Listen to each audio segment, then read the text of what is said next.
If you were diagnosed with a major illness tomorrow, what would happen to your business? It's a situation that we all hope we never have to find ourselves in. But earlier this year, that's exactly where I found myself. I was awaiting biopsy results, which the specialist had pretty much told me was going to come back as cancer. So how did I end up there? Well, earlier this year, I had a skin check. It's a very routine thing. I go most years. I'm Australian. Look at me. We have a hole in the ozone layer. It's pretty much compulsory. And it had been a couple of years since my last check, not because I was trying to avoid it, but just life. And in fact, I booked this appointment in August of the year before. So August of 2025, I booked it, but the first appointment wasn't until February 2026.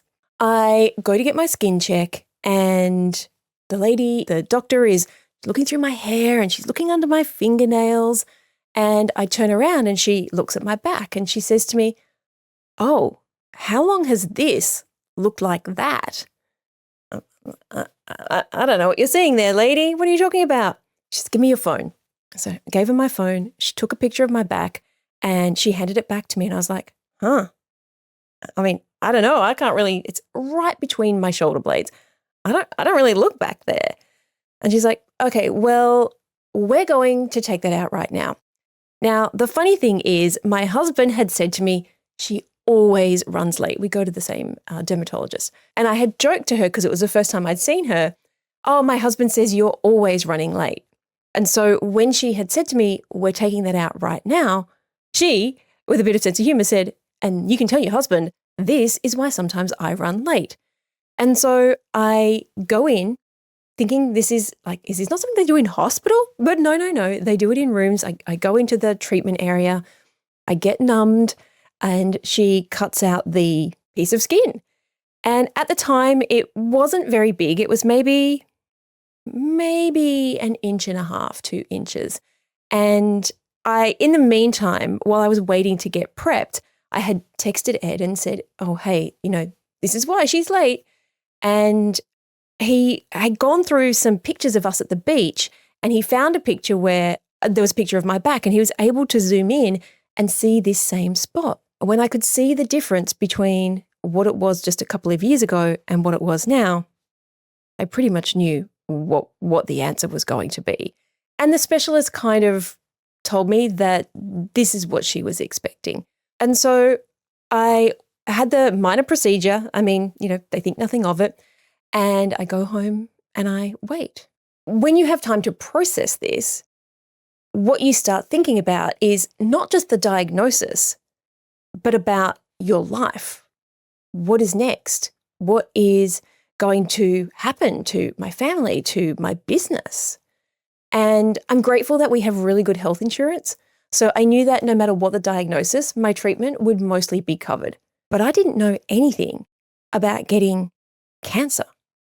And what happened with skin cancer? Was this something that you got chemotherapy for or radiotherapy? And of course, I had to jump into Dr. Google to do all of that.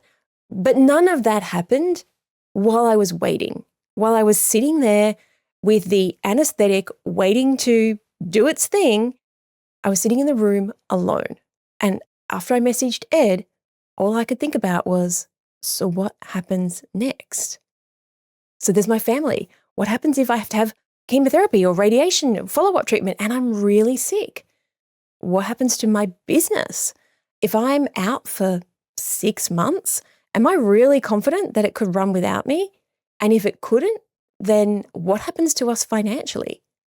All of those things run through your brain in just a handful of seconds. And today I want to talk to you about those things because I think most of us will never fully think through what happens in a crisis. And I think the answer that most of us would give if we found ourselves in a major health crisis, if we were being honest, probably tells us something really important about what we've actually built. Now, I am very pleased to say that when the results came back, I had what's called a melanoma in situ, which means it was only in the top layers of the skin. It was big, but it hadn't gone deep, which is great. If you're going to have a cancer, this is one of the ones that you want to have. And so I had to do a follow-up procedure, and what I'm left with is about a 5-inch scar across the middle of my back. But Hopefully, I don't have any issues in the future. There's only a teeny tiny chance of an increase in any of the other types of cancers. So I feel like I got off this lightly. But it's one of those moments, and I've had a few of these over my life, not cancer scares, but a few big things that have happened where it's really made me sit back and take a look at the business that I've built and also realign where I want my business to go. In these moments, and you may well have had them too, you start to think about what you've actually put into your business. And for most store owners, we're talking hundreds of thousands of dollars, fit out, stock, website build out, the next website that you build out because the first one wasn't working, the equipment, the shelving, the software, the marketing that worked, the marketing that didn't work, the wages that you've paid. Maybe all of that money came from your personal account or a savings account. Maybe you used other people's money. I love using other people's money. But maybe you got a loan to be able to start or grow your business. Or you've had credit cards that got you through when you've had a bad month. Maybe you had money that was borrowed from family or a mortgage that was used as collateral because you believed in this business enough to put your house behind it. And that's before we even get into the hours that you've put in. Because it's really hard to put a number on what you have personally put into the business. The early mornings before anyone else was there, the late nights on the laptop after everybody's gone to bed, the sitting the laptop on your lap on the sofa while everybody else is watching TV, and the weekends when you were physically present, but mentally you're still working in the business. The holidays that weren't really holidays, the conversations that started with, just a minute, or just let me get through this month, the things that you missed, the times you didn't go out with your friends, the version of yourself that you kept putting on hold because this business needed you more. And that is not a small investment. That is years of your life. And all of it, every dollar, every hour, every sacrifice is sitting on one thing. And it's probably you.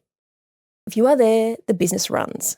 If you're not, not so much.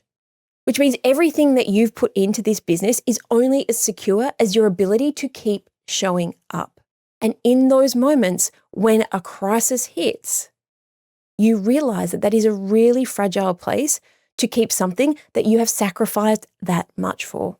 Nobody tells you when you're signing the lease or ordering the stock or building the website that what you're actually building, without meaning to, is something that can only exist while you're standing inside it. That is not a business you own. That is a business that owns you. And you feel it most when something pulls you out of it completely. It could be your health. It could be an accident. It could be a family thing. It doesn't matter what it is. But that's when your brain goes straight to it. Is this thing going to fall apart without me? And if it does, what does that mean? What does that mean for me? What does that mean for my family? What does that mean for our finances? If you are the one that the suppliers call, if you're the one who knows where everything is, if every decision in that business runs through your head rather than through any kind of system, what happens when you're out? Not for a day, not for a long weekend, not even for a week. But what if it is 3 months, 6 months, 12 months? What will still be standing? And underneath that, the second question is, and the question that's probably a lot harder is, if this business needs you to keep producing income and you can't be there, then where does your income come from? Most store owners, when they're really honest with themselves, know the answer, and it is not a comfortable place to be. And here's what most people do when that moment actually arrives. Just like I did, you get through it. Whatever the hard thing is, you manage. You hold things together as best you can. And in situations like this, I see business owners working from wherever they are. I've seen business owners working from hospital beds when they shouldn't be. They do whatever it takes to get through. And that grit and determination, it should be commended. But then the tough thing passes and they go back to the business. They're relieved it's still there, but quite often nothing changes because the questions stop feeling urgent. The business survived, maybe just, but it is still there and the immediate panic is gone. And so they go back to doing what they were doing before until the next time. And trust me when I say there will be a next time. This has happened to me 4 or 5 times in the last 2 years. Life interrupts. It always does. And every time it does, those same two questions keep coming back. The questions feel like crisis questions, the kind that you only have to deal with when something goes wrong, but they're not. They're telling you something about how your business is built. And the fact that you probably can't answer them with a comfortable yes, that's not bad luck. It's not the economy. It's not because you haven't cracked the right marketing strategy. It's because of what you built and what you haven't built yet. If you stepped away tomorrow, properly away, not looking sneakily at the website or Shopify before bed, what is actually there? The stock, the website, the social following. But the thing that keeps customers back, the buying decisions, what to order, what to cut, what to change prices on, the supplier relationships that have taken you years to build, the way you handle tricky customers, the instinct that you've developed about what is going to sell and what is going to sit in the back room for a year, all of that lives in your head, which means when you walk out, it walks out with you, which means you have a job, not an asset. A job produces income, but it needs you there to do it. If you stop showing up, the income stops. You can't sell a job. You can't step back from it and have it keep running. It exists because you exist inside of it every single day. But an asset is very different. It has value whether you're in it or not. If you own a holiday home or an investment property, it's still worth something if you don't live there. Your business should be the same. Somebody else could run it. If you needed to, you could sell it. What it's worth isn't tied to whether you showed up this week. Most store owners have built the first thing thinking that they've built the second. Most people think that they built a business when they've built a job. And that is not a character flaw. It is not laziness. It's just what happens when you are focused on surviving in the early years, which you have to be. You have to show up. You have to do the work. Most of us don't come in with millions of dollars behind us to let somebody else do all the grunt work. You do all of that. You hold the thing together. That's how you get from 0 to 200, 300, 400, 500. But whatever gets you here does not build you the next thing. And it costs you, not just in those worst case scenarios, but every week. Every decision that has to go through you is one that the business can't make without you. Every problem that you solve personally is a problem the business never learned to solve. Every time you step in, and you know you do, because I do, because every founder does, you make it easier for the business to stay exactly where it is. It doesn't have to get better. It doesn't have to become more efficient. It doesn't have to develop any kind of structure that holds without you. Because you are there. You will handle it. You always do. And so it doesn't change. You stay exhausted. The business stays dependent on you being exhausted. And the gap between where you are now and where you want to be just sits there week after week after week. And every time that you personally absorb a problem that the business should have been solving, you're taking the pressure off the business. The pressure that would force it to grow, to build something that doesn't need you at the center of everything. By solving it yourself, you protect the business from having to grow up. Now, I would love to say that I have it all figured out. We do have processes, we do have procedures, I do trust my team. But the reality is the business is still growing. And yes, I make too many decisions myself. And so while I was in recovery, I could still work. I mean, I had a relatively minor procedure. I was extremely sore. I couldn't go to the gym. I couldn't do up my bra, but I could still, my brain was still working. I wasn't sick. I didn't have to take a lot of meds or anything like that. But it made me realize that I'd become complacent again. I had the best of intentions for some things, but they always got pushed to the end. Oh, we really need to update our processes. Yeah, we'll push those to the back. Oh, something more important came up. What does the other version look like? The version where the business doesn't rely on you all the time. It's the version where you get a phone call on a Tuesday afternoon. That means you need to drop everything. And you can just go because you know the business isn't going to fall apart while you're gone. The decisions that need to get made. The orders go out. The customers get looked after. You don't have to close your website down because you're taking a holiday. You deal with the things that need dealing with, and the business keeps running. It's the version where an unexpected bill lands and it is stressful, yeah, but it's not a crisis. You're not moving money between accounts, calling your accountant in a panic. You've got a buffer. You've built one because you finally understood what the business actually needed to do to give you that breathing room. It is the version where you take a week off and you come back and nothing is on fire. The inbox isn't a disaster. Nobody's been waiting on you for 5 days to make a call or to ship a parcel. You actually switched off properly and you come back renewed and energized from that holiday. That is not a fantasy version. That is just what happens when you stop sustaining and start building. When the business starts to carry its own weight instead of you carrying everything. So how do you make that happen? Well, the answer probably isn't what you think. It's not a new strategy. It's not a better marketing plan. It's not just hiring more people or finally getting on top of your systems, although all of those things are part of it. It comes down to 2 things: where you're trying to get to and having a clear picture of what it's going to take to get there. Most store owners are just sustaining something. They are not building something. Sustaining means that this exists because I keep making it exist.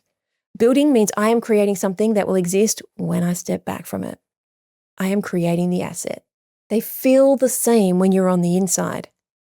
Both of them are really hard places to be. Both of them involve really long days and more decision than one person should probably be making. But they are pointing in completely different directions. And most store owners don't know which one they're doing because they have never stopped long enough to ask themselves.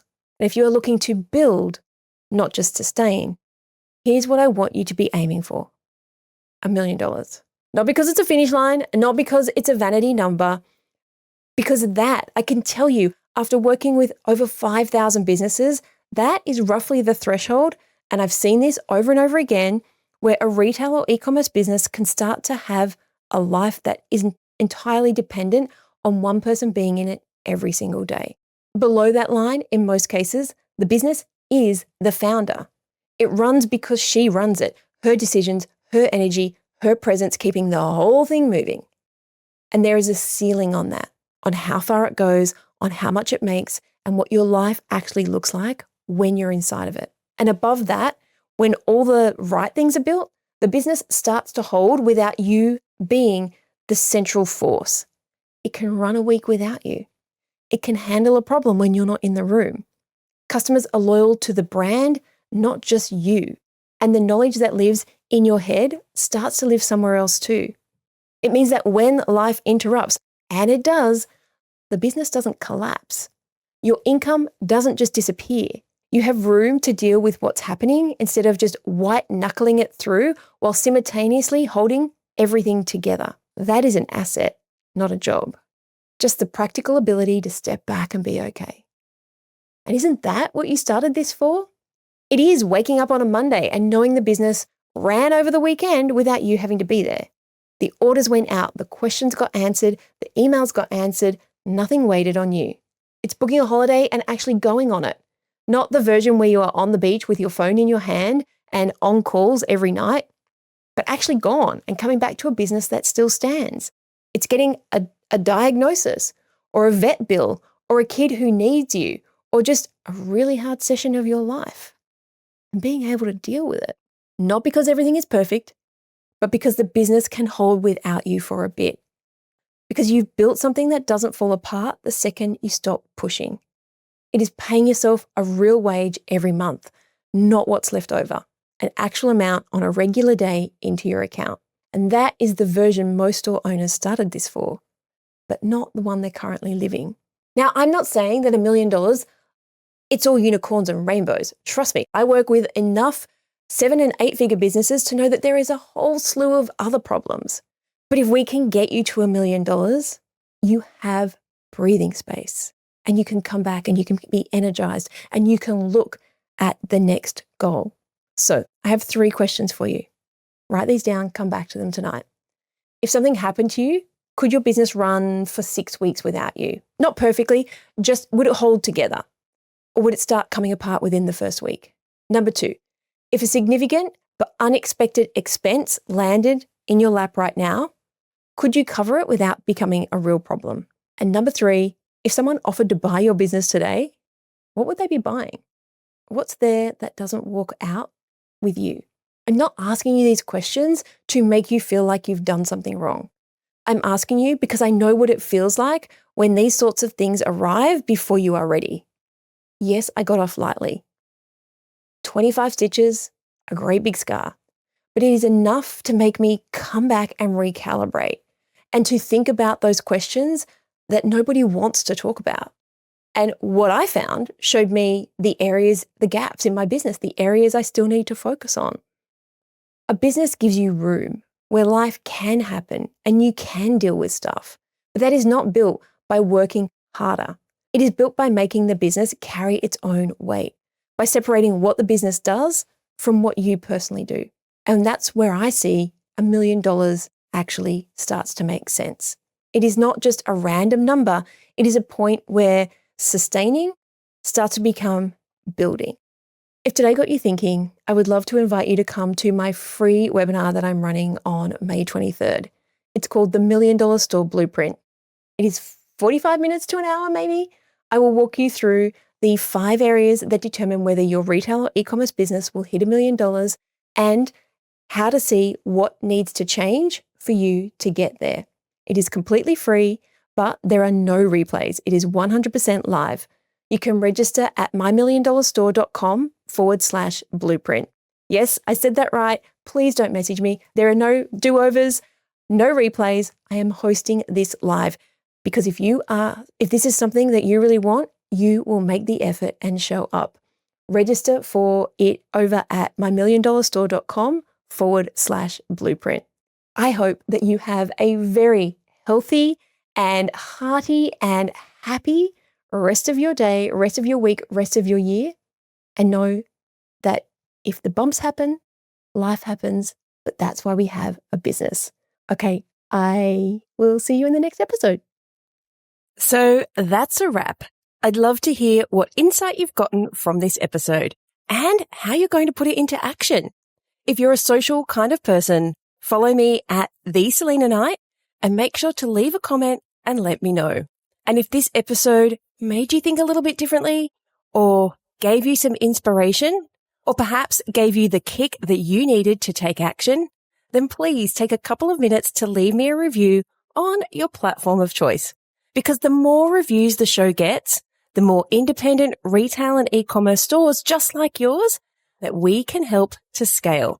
And when that happens, it's a win for you, a win for your community, and a win for your customers.